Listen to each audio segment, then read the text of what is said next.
खुदा के कलाम अक़दस में से सीखेंगे कि खुदा का कलाम आज के ज़माना के अंदर हमारी किस तरह रहनुमाई करता है, किस तरह हमें हुक्म देता है, किस तरह हमने चलना है, किस तरह हमने खुदावन अपने खुदा की इबादत करनी है। क्योंकि इबादत करने का तरीकाकार वो होता है जो कि हमारा खुदा हमें बताता है। अगर हम अपने तौर तरीकों से इबादत करते हैं तो फिर इसका मतलब है हम खुदा के तरीकाकार को रद्द करते हैं और खुदा के तरीकाकार को हम बदल देते हैं। तो आज हम सीखेंगे अस्तिशना की किताब उसका 16 बाब और उसकी 21 आयत से हम पढ़ेंगे। लिखा है यहाँ पर, जो मज़बा तू खुदावन अपने खुदा के लिए बनाए उसके करीब किसी किस्म के दरख्त की यसीरत ना लगाना और ना कोई सतून अपने लिए खड़ा कर लेना जिससे खुदावन तेरे खुदा को नफरत है। सब कहें आमीन। आमीन। अब गौर करें, क्योंकि बहुत बड़ी बेदारी चल रही है इस महीना के अंदर। बहुत से लोग तैयारी कर रहे हैं और खासकर इस दिसंबर के महीने में बहुत बड़ी बेदारी होती है, बहुत बड़ी तैयारी होती है। और उसके बाद फिर सब वहीं पर क्यों होती है? अगर आज हम खुदा के कलाम को जब देखते हैं, जब इसे पढ़ते हैं, जब इसे सुनते हैं, तो बाइबल के अंदर लिखा है कि शरीयत की ये किताब तेरे मुंह से जो है हटने ना पाए, बल्कि दिन रात तेरा ध्यान किस पर लगा रहे। आज हमारा ध्यान जो है कलाम से हट चुका है। आज हमारा ध्यान जो है लोगों पर लग चुका है। हम इधर उधर देखते हैं कि फलां लोग क्या कर रहे हैं, फलां खादम क्या कर रहे हैं। हम देखो देखी जो है वो काम करते चले जा रहे हैं, जबकि खुदा अपने कलाम के अंदर है। खुदा का नबी ये बात कहता है कि खुदा कहां पर है। वो कहता है कि एक दफा एक शख्स से मेरी बात हुई और उसने मुझे ये बात कही कि खुदा अपनी कलीसिया के अंदर है। और नबी ने कहा अगर कलीसिया खुदा के कलाम के बरअक्स हो तो खुदा उस कलीसिया के अंदर नहीं होता, बल्कि खुदा बाइबल के अंदर है। खुदा का ये वादा है। यस आमीन। अगर हम खुदा के कलाम ही के खिलाफ चल रहे हैं तो फिर वही बात हो जाती है समसून वाली। वो ये समझता था खुदा मेरे साथ है, लेकिन जब उसने खुदा के हुक्म को तोड़ा, खुदा के हुक्म को रद्द कर दिया, खुदा ने उसे कहा था अपनी शाहज़ोरी का जो भेद है तूने किसी को नहीं बताना। जैसे ही उसने खुदा के कलाम के बरअक्स अमल किया तो उसकी शाहज़ोरी जाती रही, खत्म हो गई। लेकिन उसने यही समझा था कि जिस तरह मैं पहले अपने आप को झटकता था तो खुदा की रूह उस पर नाज़िल होती थी, तो जब उसकी लिटें बांध दी गई, काट दी गई, तो फिर उसने अपने आप को झटका, लेकिन खुदा उसके सामने कुछ भी नहीं हुआ। तो आज भी गौर करें, जब हम खुदा के कलाम को जो अपने कलाम के अंदर वो हमें हुक्म देता है, अगर उसके मुताबिक नहीं चलते, अगर उसके कलाम के बरअक्स उसकी इबादत करते हैं, उसके कलाम के कवानीन के मुताबिक अपनी इबादत नहीं करते, तो फिर इसका मतलब है कि हमारी इबादत जो है वो क्या है, काबिल कबूल नहीं। नबी कहता है इबादत की अगर बात की जाए तो इबादत तो जो है वो काइन ने भी की थी, लेकिन क्यों? काइन की जिंदगी के अंदर जो था वो मुकाशवा नहीं था, लेकिन हमारी जिंदगियों के अंदर आज मुकाशवा खुल चुका है। आज वो भेद खुल चुके हैं। आज के जमाना के अंदर वो भेद जो मोहरबंद थे वो खुल चुके हैं। आज हमारे हाथों के अंदर बंद बाइबल नहीं है, बल्कि बाइबल खुली बाइबल है और हम खुली बाइबल को पढ़ते हैं। तो यहां पर लिखा है कि तूने क्या करना है, खुदा के मज़बा पर किसी चीज की खास दरख्त की। आज लोग एक दरख्त को मज़बा पर खड़ा कर लेते हैं और कहते हैं यह जिंदगी की अलामत है। क्या वो जिंदगी की अलामत है? जिंदगी की अलामत वो यीशु मसीह दरख्त है। वो दरख्त तो जिंदगी दे सकता है। उसने कहा अंगूर का हकीकी दरख्त, जिंदगी का हकीकी दरख्त जो बागे अदन के अंदर था। अगर आप चाहते हैं कि आप उसकी जिंदगी के दरख्त में से कुव्वत को हासिल करें, हमेशा की जिंदगी को हासिल करें, तो फिर आज इन दरख्तों को लगाने की जरूरत नहीं है जिसके बारे में खुदा ने हमें अपने कलाम अक़दस के अंदर मना फरमाया है। खुदा यहां पर वाज़े तौर पर कहता है कि तू मेरे मज़बा पर, और मज़बा कहां पर होता है? जहां पर खुदा का खादम खड़ा होता है, जो खुदा का घर होता है, वहां पर वो जो है खुदा के कवानीन, खुदा के हुक्म लोगों को पढ़कर सुनाता है कि आप लोगों ने कैसे चलना है, आप लोगों ने किस तरह अपनी जिंदगी के अयाम इस जमीन पर गुजारने हैं, आपने किस तरह खुदा के कलाम को जो है अपनी जिंदगी के अंदर लेना है। अगर आप खुदा के कलाम को सुनते हैं तो फिर मकाशवा की किताब के अंदर लिखा है, नबूवत इस किताब का पढ़ने वाला और इसके सुनने वाले, जो कुछ इसमें लिखा है इस पर अमल करने वाले क्या है? तो फिर आज जो कुछ इसमें लिखा है इसको पढ़ें, इसको देखें, इस पर गौर करें। ये मत कहे वो बहुत बड़े खादम हैं, उन्होंने ये चीजें लगा रखी है, हमें इससे कोई सरोकार नहीं, हमें इससे कोई गर्ज नहीं। हम खुदा के कलाम को देखते हैं कि हमारा खुदा क्या कहता है। इसीलिए रसूल कहता है अगर मैं आदमियों को खुश करता तो अब तक मसीह का बंदा हम लोगों की कॉपी ना करें, हम लोगों की नकल ना करें। बाइबल में लिखा है अगर अंधा अंधे को राह दिखाए तो वो दोनों गड्ढे में जा गिरेंगे। आप खुदा के कलाम को देखें और बाइबल के अंदर यह भी लिखा है ऐसी भी राह है जो इंसान को सीधी मालूम होती है पर उसकी राह में मौत है। यहां पर आप देख लें आज हम कितना खुदा के कलाम के पाबंद हैं, हम कितना खुदा के कलाम को जो है फॉलो कर रहे हैं, हम कितना खुदा के कलाम को जो है अपनी जिंदगी के अंदर अहमियत दे रहे हैं, हम कितना खुदा के हुक्म पर जो है चल रहे हैं। लोग बड़ी तैयारी है हर चर्चिस के अंदर, बाबा जी बैठे हैं लटक रहे हैं चर्चा के अंदर, सेंटा क्लॉज, कलाम में उसका कोई जिक्र है? फिर वो खुदा के घर में कैसे आए? मैं पूछना चाहता हूं यह तालीम कहां से आई है? यह तालीम किसने दी है? बाइबल खामोश है, लेकिन आज हमने उस जो है सेंटा क्लॉज को खुदा के घर के अंदर यीशु मसीह की जगह के पर मज़बा पर ला खड़ा किया है। यह तालीम कहां से आई है? यह क्रिसमस ट्री कहां से आई है?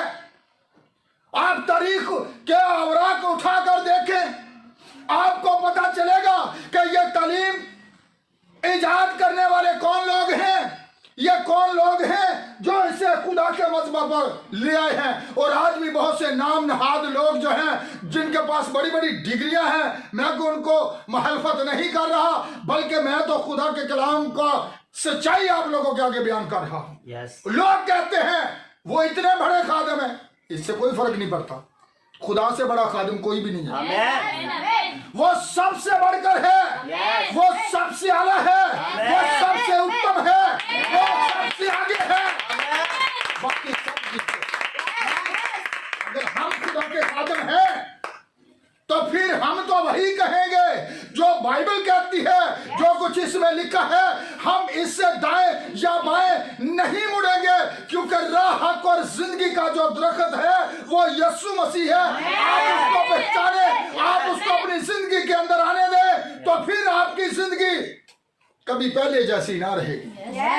तो अगर यीशु मसीह दरख्त जो जिंदगी का दरख्त है, अगर वो कलाम है, तो फिर आप कलाम का हिस्सा हैं। दरख्त अपने फल से पहचाना जाता है। कैसा फल है?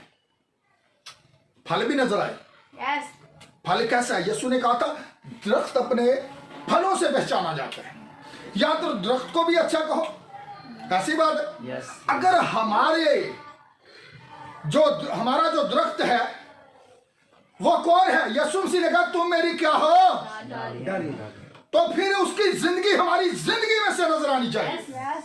जिस तरह रसूल कहते हैं अब मैं जिंदा ना रहा बल्कि मसीह मुझ में जिंदा है। अब वो दुनिया की तरफ से मिट चुका है।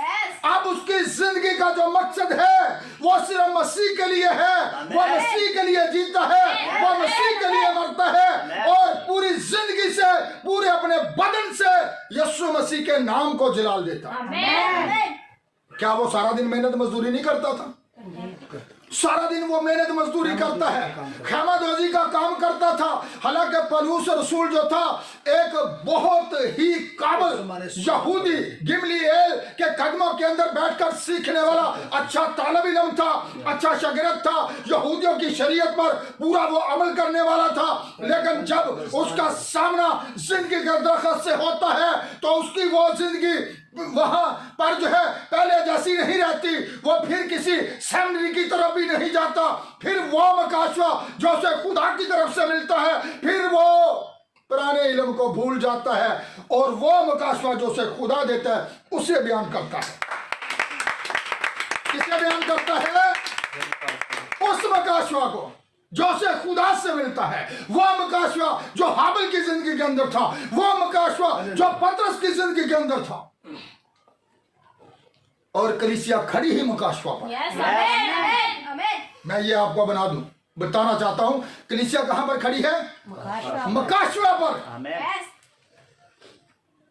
तो यहां पर देख के खुदा मना करता है कि तू किसी चीज की या सीरत को मेरे मजबा पर ना कोई अलाट सी अपने लिए खड़ी। तो आज लोग क्या कहते हैं?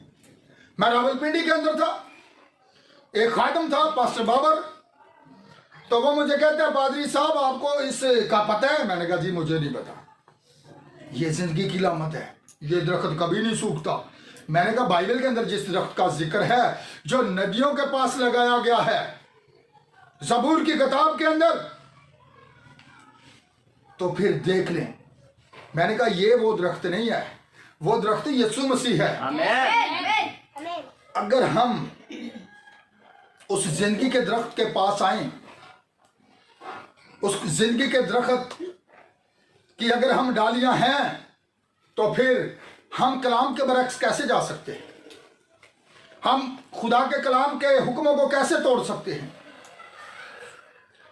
आप जानना चाहते हैं आज जिस तरह तैयारी की जा रही है, ये बेटा रफान को पता है, जिन घरों के अंदर हम विजिट करते हैं वो कहते हैं हम खूबसूरती के लिए लगा ले। मैंने कहा इसका बड़े दिन के साथ तल्लक क्या है? और आज भी बहुत से ऐसे लोग हैं जो ये बात कहते हैं खूबसूरती अच्छी लगती है, बाहर दरख्तों पर देखें, डालियों पर देखें, बड़ी अच्छी बात है।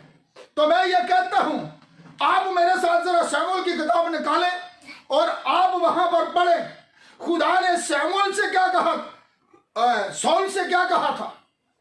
शमूएल की किताब जरा निकालें, उसका जरा 15 बाब देखें, जरा गौर करें।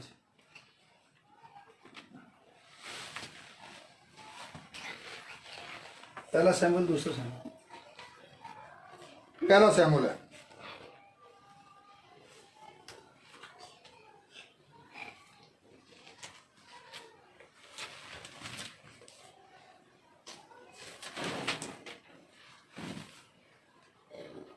जी सबको मिल गया हवाला? पहला शमूएल उसका 15 बाब है।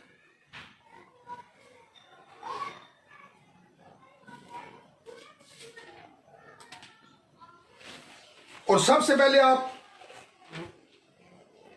15 बाब की 22 आयत पर गौर करें। क्या लिखा हुआ है? लिखा हुआ है, शमूएल ने कहा, क्या खुदावंद सोख्तीनी कुर्बानी और जबियों से इतना ही खुश होता है जितना इस बात से कि खुदावंद का हुक्म है माना जाए। देख, फरमाबरदारी कुर्बानी से बेहतर है। और बात मानना मेढ़ों की चर्बी से, क्योंकि बगावत और जादूगरी बराबर हैं और सरकशी ऐसी ही है जैसी मूर्त और बुतों की प्रस्तुति। गौर कर लें, खुदा ने, मैं वक्त बचाना चाहता हूं, मैं पीछे से हवाले नहीं पढ़ना चाहता, इसलिए मैं आपको सिर्फ यह बताना चाहता हूं, अगर हम खुदा के कलाम के हुक्मों को तोड़ते हैं तो नबी यहां पर क्या कहता है? यह बुत परस्ती, बगावत, जादूगरी के बराबर है हुक्म तोड़ना। आज हम अपनी जिंदगियों पर कलाम के साथ जरा चेक करें, क्या हम खुदा के कलाम को पूरा कर रहे हैं? खुदा ने कहा कि तूने मेरे मजबा पर किसी चीज की या सीरत खा दरख्त की ही क्यों ना हो, वाज़ेह तौर पर आप लोगों ने पढ़ा है और लिखा है। जो लोग आज चर्चिस के अंदर इन चीजों को लाकर रखते हैं, घरों के ऊपर बड़े बड़े स्टार लगाते हैं, बाइबल का इन चीजों के अंदर कहां पर जिक्र है? सितारे ने रहनुमाई की थी, कहां पर की थी? आज लोगों ने बड़े बड़े स्टार भी लगा रखे हैं, लेकिन यीशु मसीह को वो जानते नहीं, उसके कलाम को वो जानते नहीं है, वो दुनिया की कॉपी कर रहे हैं। उन्होंने लाया, मैं भी ला रहा हूं। अच्छा भाई जी, तोबा की है और तोबा ने छोड़ो भाई जी, तुसी आ देखो स्टार लाया असा कैसा रोशन है, जगमगा रहा। तो एक बात याद रखें, उनके पास क्या था? एक पैगाम था। पैगाम किनके पास था? चरवाहों के पास था। लेकिन जो मजूसी थे वो सितारे की रहनुमाई में आए थे, लेकिन जब सितारा हट गया तो वो कहां पर थे? फिरौन के पास चले। वो कहां पर चले गए? हेरोदिस बादशाह के पास। तो वहां पर जब वो चले गए तो गलत जगह पर पहुंच गए थे। आज का हमारा अनुमान नहीं है ये, लेकिन मैं आपको बताना चाहता हूं आज के जमाने पर यह कलाम पूरा उतरता है कि हम कर क्या रहे हैं और खुदा अपने कलाम के अंदर क्या हमें हुक्म देता है। तो हम खुदा के कलाम के बरअक्स ही चल रहे हैं। इसीलिए तो खुदा ने अपने नबी को भेजा था और वो शाऊल के पास पैगाम लेकर आता है और वो आकर कहता है, हुक्माना मेढ़ों की चर्बी से जलाने से बेहतर है। खुदा इन बातों से खुश नहीं है। हालांकि देखें, खुदा ने जो है शाऊल से यह कहा था कि जब मैं तुझे अमालेकियों पर फतह बख्शूंगा तो तूने क्या करना है? वहां पर से कोई चीज भी नहीं लानी। क्या उसने खुदा के कलाम पर अमल किया? आप ये बाद में हवाले पढ़ सकते हैं, 20 बाब पढ़ सकते हैं, आगे पढ़ सकते हैं, ये पूरी डिटेल आपको मिलेगी। लेकिन क्या हुआ जब खुदा ने उसे फतह बख्शी तो उसने क्या किया? वहां से मोटे ताजे जानवरों को किसके लिए लाया था? अपने लिए लाया था? खुदा के लिए लाया था। एक इंसानी सोच के कि यार इसमें क्या बुराई है, वो तो खुदा के लिए लाया। एक इंसानी ख्याल है, लेकिन खुदा जो कहता है वो वही चाहता है कि जो मैंने हुक्म दिया उसे पूरा किया जाए। जिस तरह उसने यहां पर मजबा के बारे में बयान किया है, अगर उसने शाऊल को रद्द कर दिया तो वो आपको भी रद्द कर देगा। आप उसके कलाम के बरअक्स चल रहे हैं। आप यही समझते हैं हम खुदा की इबादत कर रहे हैं, लेकिन आप खुदा के हुक्मों को तोड़कर उसकी इबादत कर रहे हैं। खुदा आपसे कैसे खुश हो? क्योंकि आप तो खुदा के कलाम के बरअक्स चल रहे हैं और आप यह समझते हैं हम खुदा के कलाम की मनादी कर रहे हैं। तो बाइबल कहती है कि हम कर क्या रहे हैं? खुदा ने तरीकाकार इबादत करने का बता दिया कि मेरे मज़हब पर कोई भी क्रिसमस ट्री नहीं लगानी। आज हर देखे जगह पर लगी हुई है।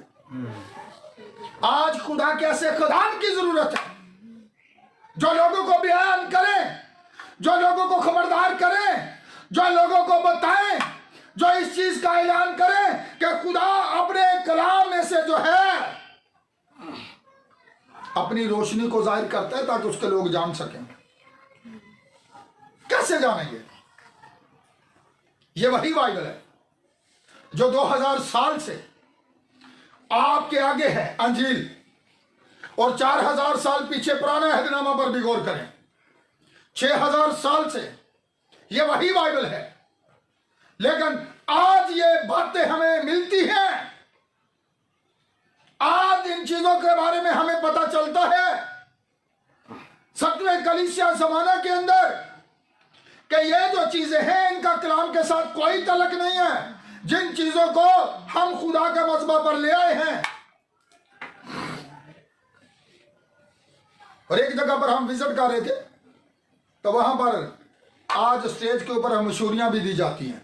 टेलर समझ दो, एक टेलर होंगे कपड़े सिलाई करना हुआ, एक टेलर होंगे अजय मैं इश्तेहार ही दे रहा हूं, ठीक है। कि एक बहन ने क्या किया है, बड़ा दिन आ गया, जिसने किसी ने बेटी ने तैयार होना है वो मेरे ब्यूटी पार्लर में आ जाए। ये देखे बड़े दिन की तैयारी। और नबी कहता है, गौर करें, रूहें जो इस वक्त कैद में हैं। अगर नबी की बुक का रेफरेंस मैं आपको देना चाहता हूं तो वो कहता है, मैंने देखा कि उन औरतों ने अपनी आंखों के ऊपर कोई सबज रंग की चीजें लगा रखी हैं, लिपस्टिक लगा रखी है और बहुत बनाव श्रृंगार है। लेकिन नबी कहता है कि 40 साल पहले मैंने ऐसे लोगों को कहां पर रोया के अंदर देखा था। वो कहां पर थी? जहन्नम में। और उनके चेहरे जो है वो खाए जा चुके हैं। और वही जो 40 साल पहले नबी ने देखा था, 40 साल के बाद जब नबी ने एक ऐसी औरत को देखा जिसने ये अपने चेहरे के ऊपर लगा रखा था, तो उसे वो अपनी रोया याद आई कि 40 साल पहले मैंने ऐसी औरतों को कहां पर देखा था? जहन्नम में, अज़ाब में, असियत में। लेकिन आज लोग इधर उधर हमारी निगाहें कराते हैं कि उधर देखें जी, फलाने खादम की बीवी को देखें। मेरे भाई, जितने लोग मुझे फेसबुक पर, यूट्यूब पर सुनते हैं, जरा बाइबल को भी देखें। यह खुदा का मजबा है, यह कोई इब्लीस के लिए जगह नहीं है यहां पर। और खुदा का जो खादम होता है वो खुदा के रूह से ममूर होता है और वो वही बयान करता है जो खुदा का हुक्म है। और आज ये चीजें खुदा के मजबा तक पहुंच चुकी हैं। लोग ऐसी चीजों की हम शूरियां दे रहे हैं जिनके बारे में खुदा का कलाम सख्ती से हमें मना करता है। सरकशी बुत परस्ती के बराबर है। बगावत, यह बगावत है। हुक्म को तोड़ना, उस पर अमल पैरा ना होना। तो यही बात तो सैमुअल नबी ने आकर कही है सौल से। तो सौल क्या कहते हैं आगे से? मैं डरा। वो एक देखे क्या था? लीडर था, एक बादशाह था जो लीड कर रहा था। बादशाह का हुक्म हो तो कौन हुक्म तोड़ सकता है? एक कानून पास कर दिया जाए, कौन तोड़ सकता है? तो कहते हैं मैं डरा, ये लोग ले आए हैं और ये लाए भी किसके लिए हैं? और वो कहता है मुबारक हो, मैंने खुदा के कलाम पर पूरा अमल किया है। लेकिन नबी समझता है खुदा ने नबी को भेजा है सौल के पास, हालांकि वो इस्राइल का पहला बादशाह था। तो फिर देख लें, खुदा ने उसे खड़ा किया था। कोई भी अगर शख्स जिसे खुदा खड़ा करता है, अगर वो खिदमत के लिए भेजा गया है, तो फिर इसका मतलब है अगर वो खुदा के कलाम के बरक्स चल रहा है तो फिर वो अपने तौर पर तो खादम हो सकता है, पर खुदा का चुना हुआ खादम नहीं। दुनियादारी तो उसे लोग खड़ा कर सकते हैं, पर खुदा नहीं। तो यहां पर आप देख लें आज किस तरह वो मोटे ताजे जानवरों को ले आए और उन्होंने किसके लिए लाए थे? फिर देख ले, अपने लिए नहीं बल्कि खुदा के लिए। तो आज भी ये क्रिसमस ट्री जो लोग लाते हैं, कहते हैं भाई बड़ा दिन आ गया। अच्छा, तो यीशु मसीह की पैदाइश कहां पर हुई थी? जरा ये भी तो गौर कर लें। वो भरा था तो वो अस्तबल में हुई थी। तो मैं वहां पर नहीं, मैं यहीं पर रहना चाहता हूं अपने अनुमान पर, जो आज का हमारा अनुमान है। हुक्म तोड़ना बुत परस्ती के बराबर है, जादूगरी के बराबर है, यह बगावत है। हालांकि बेशक उस वक्त शरीयत नहीं दी गई थी। तो फिर खुदा ने क्या किया था, जब नबी को भेजा, ठीक है, मैं पीछे जाऊंगा बाग अदन के अंदर भी, कि किस तरह उन्होंने खुदा के कलाम को तोड़ा तो मौत ने इंसान को ले लिया। जब हम खुदा के कलाम को तोड़ते हैं तो फिर हम हलाक हो जाते हैं, हम वो हमेशा की जिंदगी नहीं पा सकते जिसके लिए यीशु मसीह उसने कहा कि ये जिंदगी पाए और कसरत से। वो तो इसलिए आया है। अगर यीशु ने कहा अगर कोई मुझसे मोहब्बत रखेगा तो वो क्या करेगा, मेरे हुक्मों पर अमल करेगा। हम अगर कहते हैं मोहब्बत करते हैं तो फिर अमल कहां पर है? अमल कहां पर है? अमल करने वाले मुबारक हैं। मकाशवा की किताब में यही तो लिखा है। खुदा कहता है तूने किसी चीज की मूरत सूरत या सीरत अपने लिए लात खड़ी नहीं करनी मेरे मज़हब पर। अगर हम करते हैं तो हम उसके खिलाफ ही तो चल रहे हैं। हम कहते हैं हम उसकी इबादत कर रहे हैं। आसमान से कौन भटका गया था? लूसीफर। क्या ख्याल किया था कि मेरी भी खाली ख्याल ही किया था, तो कहां पर भटका गया था? जमीन पर। तो आज हम क्या कर रहे हैं, जरा गौर कर लें। हुक्म आना मैडों की चर्बी से बेहतर है खुदा के हुक्म को माना जाए। इन चीजों से किनारा कश इख्तियार करें। इनका जो है कलाम के साथ कोई तलक नहीं है, यह मिलावट है। और मिलावट क्या होती है? और हमने क्या करना है, अपने बच्चों की तरबियत करनी है।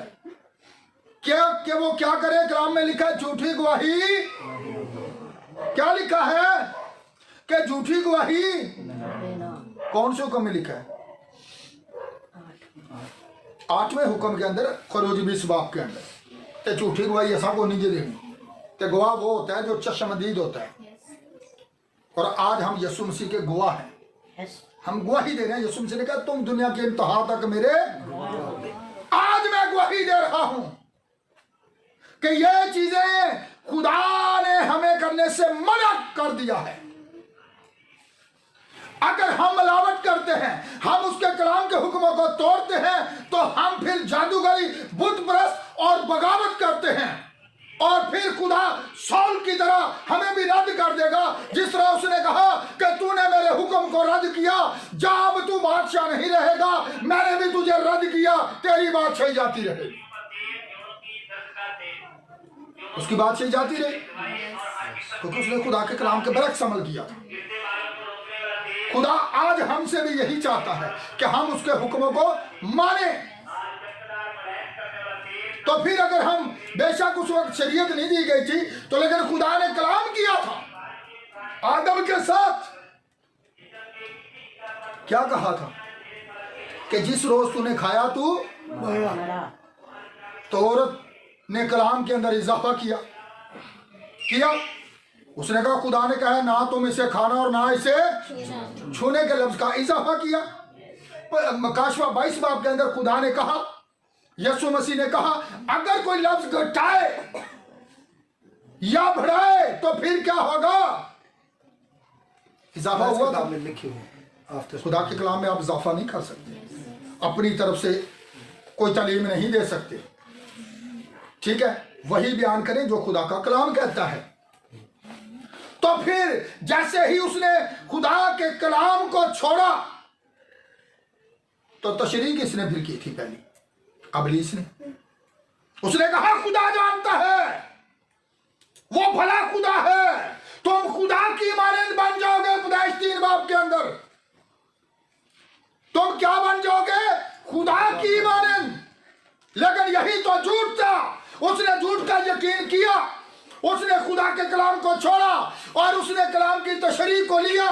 पहली तफसीर जो अबलीस ने बाग अदन के अंदर की, जैसे ही उसने खुदा के कलाम के अंदर मिलावट की, तो उसने मिलावट शुदा कलाम को कबूल किया, तो वहीं पर मौत ने उसे ले लिया। पूरी इंसानियत जो है वह मौत के मुंह में चली गई। जिंदगी कलाम के अंदर है और बाहर मौत है। यीशु मसीह ने कहा तुम किताब मुकद्दस में से ढूंढते हो कि हमें हमेशा की जिंदगी मिलती है, और जो तुम्हें हमेशा की जिंदगी देना चाहता है उसके पास तुम आना नहीं चाहते। तो फिर देखें, ये पहली मिलावट थी जो बाग एदन के अंदर हुई। और नबी कहता है मत्ती की अंजील के अंदर, यीशु मसीह ने भी यह बात कही कि आखिरी जमाना के अंदर दो रूहें इस कदर मुशाहबा रखती होंगी, अगर मुमकिन हो तो वो बरगजीदों को भी गुमराह कर ले। लेकिन जो चुनाव के अंदर है वो गुमराह नहीं किए जा सकते, ये बात नबी कहते हैं। Yes. दो रूहें, वो भी इबादत कर रहे होंगे और वो भी इबादत कर रहे होंगे। ये बात वही आ जाती है 5 बेवकूफ कुआरियां और 5 अक्लमंद कुआरियां। जो अक्लमंद है वो दाखिल हो जाती हैं और जो बेवकूफ है वो बाहर ही रह जाती हैं, जो वक्त के पैगाम को नहीं जानती। तो फिर हर जमाना के अंदर खुदा ने नबी का वसीला कलाम किया है, हर नबी का वसीला खुदा ने जमानों को पैगाम दिया है। तो इस जमाने के लिए भी खुदा ने पैगाम दिया है और अपने नबी का वसीला दिया है, क्योंकि जो कलाम का हिस्सा है, जो उसके बदन की पहचान उसका शोहर होता है। अगर हम कहते हैं हम यीशु मसीह की दुल्हन है, तो फिर हम मिलावट शुदा कलाम को कैसे कबूल कर सकते हैं? क्योंकि वो तो खालिस कलाम है। Yes. ऐसी बात है, वो कलाम है, वो सर है, सर हेड, ऐसी बात है। कलीसिया का सर, हम उसका बदन है। Yes. तो नबी ये कहते हैं दुल्हन कहां से निकलेगी? कलाम से और कलीसिया से बुलाई जा रही है। Yes. दुल्हन का एक अलग मकाम है, Yes. Yes. वो मुकम्मल कलाम होगी, Amen. Amen. वो नहीं गिरेगी। Yes. Yes. जिस तरह बाग एदन के अंदर हवा गिरी थी, लेकिन यीशु मसीह की दुल्हन नहीं गिरेगी, Yes. Yes. वो मुकम्मल कलाम के साथ खड़ी होगी। Amen. Amen. ये नबी का पैगाम था Yes. Yes. तो वो वापस दुल्हन कलाम की तरफ आए, Yes. और वो कलाम पर वो ये नहीं कहेगी कि हमारा जो हेड ऑफ द डिपार्टमेंट हमारी ये बात कौंसिल नहीं मानती, हमारे ये बिशप साहब नहीं मानते, इससे कोई फर्क नहीं पड़ता ना माने। हम तो वो मानेंगे जो हमारा हेड कहते हैं। Amen. हमारा हेड यीशु मसीह है। हम कहते हैं बाइबल ये कहती है, आपने जो सुना और सीखा है आप वो कहते हैं, हमने जो पढ़ा और सीखा है हम वो कहते हैं। Amen. ये बात बाइबल कहती है। Yes. Yes. फिर लोग कहते हैं कि कम से कम महफ़िल तालीम होनी चाहिए खादम के लिए। जरा बाइबल को देखें, ये तालीम कहाँ से आई है? मुझे इससे कोई फर्क नहीं पड़ता कहाँ से आई है, ये बाइबल की तालीम है। नहीं। कहाँ पर है कि खादम की तालीम एफ ए होनी चाहिए, BA होनी चाहिए, तब वो खादम। पतरस की तालीम कितनी थी? FA कर रखा था उसने? कोई डिग्री थी उसके पास? कहाँ से सेकेंडरी करके आया था? कौन से बाइबल कॉलेज ने उसे भेजा था? उसका उस्ताद कहाँ से सेकेंडरी करके आया था? उसे किसने भेजा था? यूहन्ना अस्तबागी का सर कटवा दिया गया था। उसका बाप ज़िक्रिया उस दौर का सरदार कहन था, वो कहाँ से सेकेंडरी करके आया था? बताएं मुझे, यूहन्ना ने कहाँ से सेकेंडरी की? वो तो 9 साल की उम्र में जंगलों में खुदा उसको सिखाने वाला था। Yes. Yes. Amen. तो फिर देखें, वो सब खुदा से तालीम याफ्ता हों। Amen. ये बातें उसने किन से छुपाई हैं? बड़े बड़े अक्लमंदों से, जो अपने आप को बड़े दाना समझते हैं और इल्म गरूर पैदा करता है। Yes. ये मत समझना कि मैं कोई इसकी मुखालफत कर रहा हूँ कि बंदे को पढ़ना लिखना, ये अच्छी बात है, पढ़ना लिखना चाहिए, Yes. लेकिन जहां पर बात खुदा के कलाम की आ जाए तो फिर दुनियावी इल्म साइड पर और खुदा का कलाम आगे।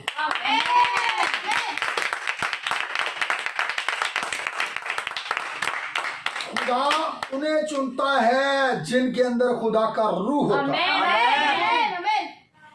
उन्होंने किसको चुना था? जब यहूदा इस्करियोती ने खुदकशी की, तो फिर माल की किताब के अंदर देखें, जब शागिर्दों ने दुआ की तो मत्तिया नाम का कुरान निकला था। दुआ रोजे में ठहरे और खुदा से उन्होंने, और खुदा ने कहा मत्तिया को मेरे लिए चुन लो।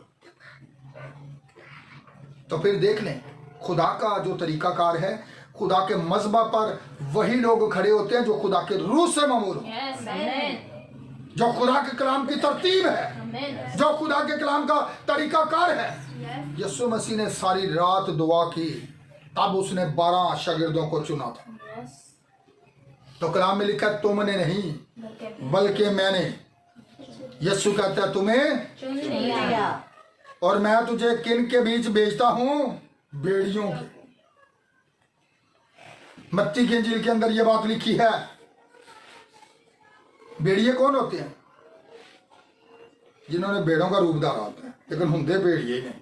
कम्मा तो पता है भेड़िए, मूर्खवार गोश्त खाने वाले। लोगों को फाड़ने वाले। Yes. उन्हें गल्ला पर कोई तरस नहीं आएगा। पलूस भी कहता है। तो ये बात बड़ी लंबी हो जाएगी, मैं इसको यहीं पर क्लोज करूंगा। आज जितने लोग भी इस मैसेज को सुनते हैं, जिंदगी मेरे भाई, मेरी बेटी, मेरी बहन खुदा के कलाम अक़दस के अंदर है। Amen. ना क्रिसमस ट्री लगाने से है, Yes. ना सांता क्लॉज को लगाने से है। ऐसी चीजों को खुदा के मज़बा पर मत लाएं जो कि हमें खुदा के हुक्म तोड़ना जो है, ये बुत परस्ती, बगावत, जादूगरी के बराबर है। ऐसी चीजों से बाज आ जाएं और उस जिंदगी के दरख्त को जानें Amen. जो जमीन पर आया था Yes. और आज भी आप लोगों के दरमियान मौजूद है। Yes. वो आपको जिंदगी देना चाहता है, लेकिन शर्त यह है कि आप उसके कलाम से दाएं या बाएं ना मुड़े, बल्कि सीधा चले। और सीधा चलने का एक ही तरीकाकार है, और वो ये है कि आप अगर इससे पहले ये बगावत कर चुके हैं, अगर इससे पहले आप ये जादूगरी कर चुके हैं, अगर इससे पहले आप गर्दन कशी कर चुके हैं, तो फिर याद रखें एली काहिन ने अपने बेटों की जो है वो तरबियत नहीं की थी जैसे कि खुदा के कलाम के मुताबिक होनी चाहिए थी। खुदा ने कहा कि तूने मुझसे ज्यादा अपने बेटों को इज्जत दी है। तो जब हम खुदा के कलाम की जगह पर अपनों को इज्जत देने लग जाते हैं, तो फिर याद रखें एली काहिन का भी हशर क्या हुआ था? वो कुर्सी पर से पीछे की तरफ गिर पड़ा था, उसकी गर्दन टूट गई थी। क्यों? किसकी वजह से? क्योंकि उसके बेटे जो थे वो गर्दन कश थे, खुदा के कलाम पर अमल करने वाले नहीं थे। इसलिए ये हम सब की जिम्मेदारी है कि झूठी गवाही, यही 8वें हुक्म के अंदर कहा कि झूठी गवाही तुसा कि असी झूठी गवाही देनी को नीचे जिदा कलाम च जिक्र ही को नहीं, ना सेंटा क्लॉज का, ना क्रिसमस ट्री का, ठीक है, ना ऐसी चीज़ों का।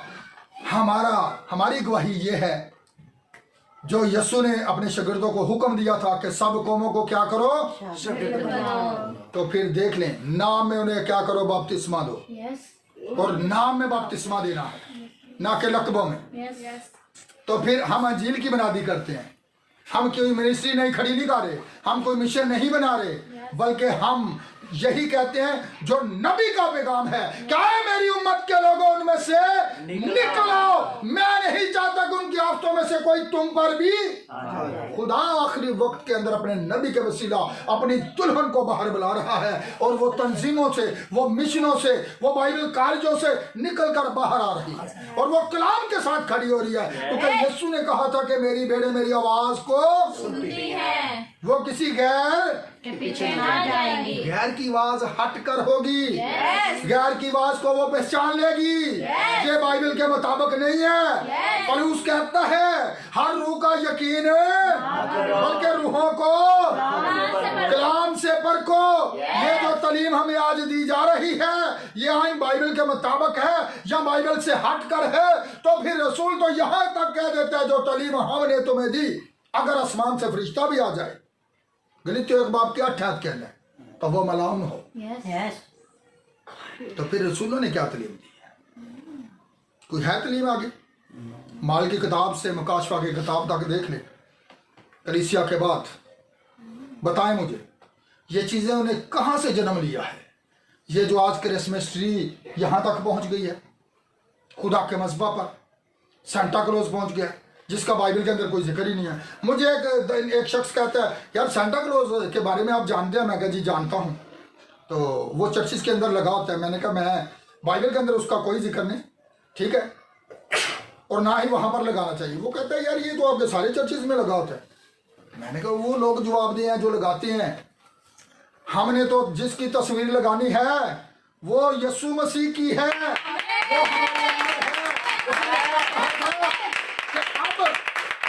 दुनिया रूहे हक को हासिल नहीं कर सकती क्योंकि वो तुम्हारे साथ रहता है, तुम उसे देखते हो और तुम्हारे अंदर हो, तो बाद में कहाँ मरोगा, अंदर। लेकिन तुम मुझे देखते रहोगे। यस आज हम यीशु मसीह को देखते हैं। यस आमेन सो गौर करें, आप इधर उधर मिशनों की तरफ ना देखें, यस आप लोगों को ना देखें, आप खुदा के कलाम को देखें जो खुदा चाहता है। आप इसको देखें और आपका ध्यान दिन रात इसी पर हो और इस पर अमल करें। जो कुछ इसमें लिखा, जो कुछ इसमें लिखा नहीं उसे रद्द करें, उसे कबूल मत करें, नहीं तो वरना मौत हो जाएगी, आप हलाक हो जाएंगे। ये बात खुदा का कलाम कहता है। सो जितने लोग भी आज के इस मैसेज को सुनते हैं, आज के इस पैगाम को सुनते हैं, अगर उन्होंने अपने घर के अंदर ये पौधे लगा रखे हैं तो बराए मेहरबानी, मैं आपका भाई हूं, मैं आपसे मोहब्बत करता हूं।